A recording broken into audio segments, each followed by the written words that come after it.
Here we go. Let's just That's a reminder of how things look. For the English, you may have heard, they have been very good of late. They are 50-1 on, though, to advance from their group that includes Denmark, Serbia and Slovenia. I'm not sure if you... Well, you did, because you keep bringing up the fact that they weren't very good in those two matches. I think I'm just going to stay out of this, all of this. I feel that I'm just going to sit here now and absorb and soak everything in, because I've said my piece.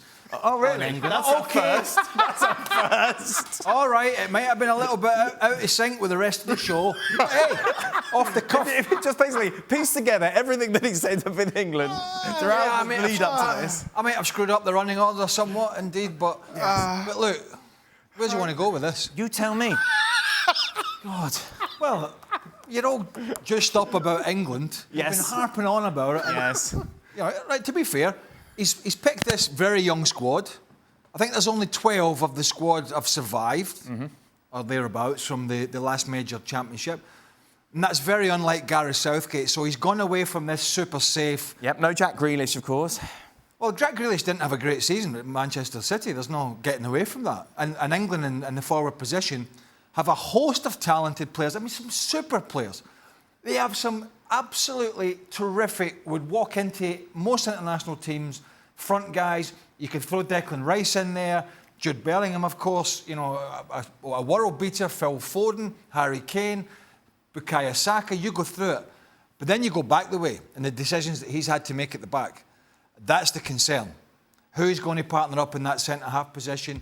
What about the full-backs? You know, Lewis Dunk's, his inclusion was ahead of Branthwaite, and I think one or two others was a big head-scratcher because he lacks a lot of pace. He's a good footballer on the ball. But I think that's where England's big concern is. And what's interesting to me is, even though they had a couple of bad performances going into this tournament, one being the Iceland one, the worm has turned, it feels, from the media. I feel there's already a lot of negativity for a country that was in a World Cup semi-final and a European Championship final. I feel that there is a lot of negativity going in to this World Cup. And it's almost like they're waiting for it to be a bad one and then they're going to pounce. And that sometimes gets to players. I think the concern was always about the defence, but we thought that the attacking players would bail England out. But the problem has been that the attacking players... No, listen, there's been plenty of people... Listen, really poor. You go back to the Kevin Keegan mantra at Newcastle years and years ago. I don't know if Shaq was there at the time. I think he might have been. Was we're going to outscore the opposition. And that football at Newcastle almost took them to a Premiership title at the time as it was. Ooh. But they were ousted by Man United, who were more pragmatic, because ultimately that's great on the eye, but it's probably going to fall flat on its face. Because defenders have not gone out of fashion. You still have to do that part of the game. Particularly when you're as open and have as many attacking players as England, as you go on in the tournament and the game gets more open, the more your midfield and defence come under pressure as that game gets stretched.